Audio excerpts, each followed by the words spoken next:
Xenoblade 2 is a huge game filled with a lot of secrets, most of them intentional, but I found by far the coolest thing they left in the game that you're not actually supposed to be able to visit. Flyann here, and I got some exciting stuff to share with you guys today.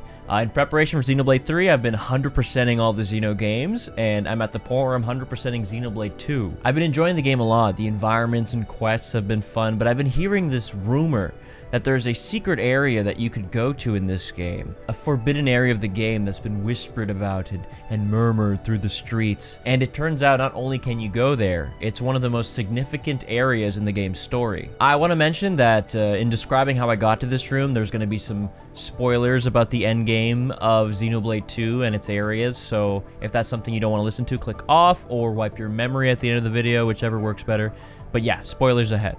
So the room that is inaccessible in the game houses the Conduit, something that is very similar to the Zohar that is present throughout all of the Xeno series. In fact, even in the game files it's called a Zohar, which I found pretty neat. An object said to have infinite power and is very integral to the Xenoblade Chronicles story, and it is said that it rests in this area. The room that the Conduit actually resides in is shown a handful of times throughout the game. It's technically behind the Architect's room, but there's no actual way to get in there. There's no location or landmark attached to it, and yet within the game, it exists. And it all starts with Elysium. This barren wasteland actually holds the key to enter this forbidden area. By doing a series of clips and glitches, this area can be reached. It's true that beneath this rubble is this holy land. Before I get into what steps I took to get there, let me get into how I even found out about this in the first place. Basically, I was streaming the game, doing my 100% run, and I got to Elysium, and I brought up about this rumor about the secret area, and my chat member said, yes, in fact, you can actually get to this place. In fact, you can get to this place through Elysium. Now, me in this situation, I was quite baffled. I didn't think an actual way to get there existed, so I immediately went to YouTube. I searched up a video by this user named Poe. While watching on stream, I noticed their exact movements that led them to the Conduit. And so I decided to match these movements and get there myself. I didn't do any research beforehand or any prep work, or I didn't have any time to optimize or anything, but I figured, hey, I want to get there.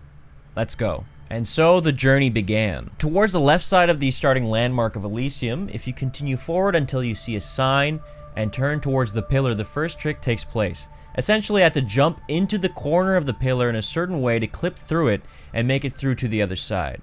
With a little bit of speedrun experience in the game, I was familiar enough with clips like these to get through without too much trouble, but this is only the beginning. Afterwards, you jump up a little hill and walk forward, drop down while falling through some mesh, and then jump through that and head to the building in the distance. We walk around it and clip through, walk forward, and head to these nearby rocks. The rocks here are a little tricky. You gotta aim yourself in just the right way to land on a small section of it that'll allow you to jump, so you can jump over onto the highway bridge.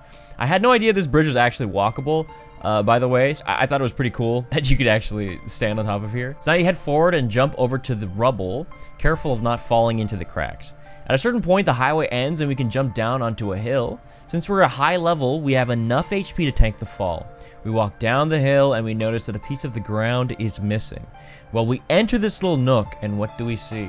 The Conduit with its illuminating glow. It's right there. We're so close. So carefully we move ahead. Here comes a tough part. We gotta navigate through this narrow area without clipping back up or falling off the edge. And the camera can't be moving away where I can see what's happening. Fortunately, I didn't know I couldn't jump here, and that clipped me out of the ground and I had to completely restart. That wasn't fun. We were so close, but we run it back. And so I do every step again, and this time I successfully navigate through. All I have to do is follow this path to the correct point of jumping off. I'm in front of the launch point right now. All I gotta do is jump. I take the leap and I fall through. And I made it into the room. Unfortunately, I didn't realize the jump would be so steep that I would die. And that's when I realized I actually had to do a glitch that would allow me to survive the fall. Now, looking at the video by Poe, the way they did it is they pressed the sync button on the Pro controller as soon as they dropped down and the damage numbers went away.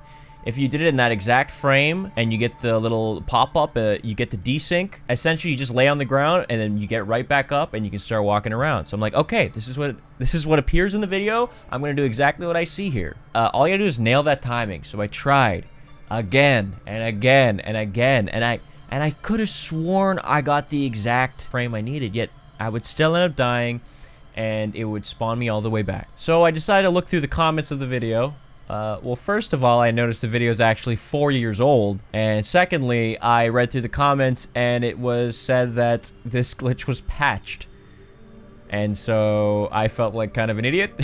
But that means I had to improvise. So there's this glitch called the zombie hover. Essentially, there's this death code that's left in by the devs, and if you do that with the right timing, and then you switch to the right party member or blade, and then you jump down, you're in this like state where you can't die, you won't receive any fall damage, and you survive. It's a complicated technique with a bunch of nuance, so I'll get like super into it, but essentially the main way of doing it I don't think I was able to do, because usually you do it beforehand and you're in this state, and I didn't know if I could like enter the same area I had to jump from with that regular zombie hover, because I probably would have like fell through the ground earlier or something in a way that I wouldn't be able to get to the jump off spot. I could be wrong on this, by the way. Like, there might be a regular way to do the zombie hover and still get there, but the way I did it was, if you do a core crystal awakening and you hold the death code when you're watching the awakening to a certain point, then after the cutscene's over, your character will be screaming, and then you'll see that you can see that my health is coming back with the little green number, which means I successfully did it. This just allowed me to do this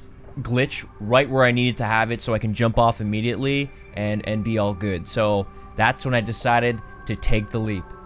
And something great happened. I slid down and I swapped into my character, which means now I can traverse this area normally, and here we are.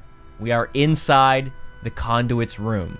Nestled within these luminescent rectangles, I'm assuming some sort of like data blocks or something like that, is the radiating Conduit. It is truly a beautiful sight. Underneath it seems to be a similar shape or pattern to the Trinity processor that's shown throughout the game.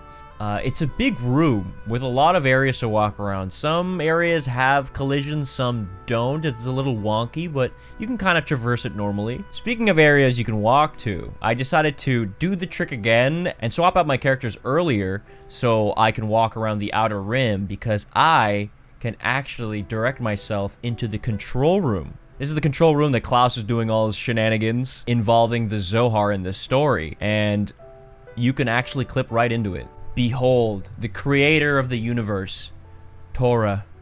This is just such a friggin' cool secret, dude. Out of all places that you can go in the story, like the Conduit room, like that's just so badass. I know that actually being in this room is unintentional, but it kind of reminds me of Shadow of the Colossus, where if you beat the game enough and have enough stamina from those New Game Pluses, then you can actually scale the shrine and get to like the secret garden at the very top.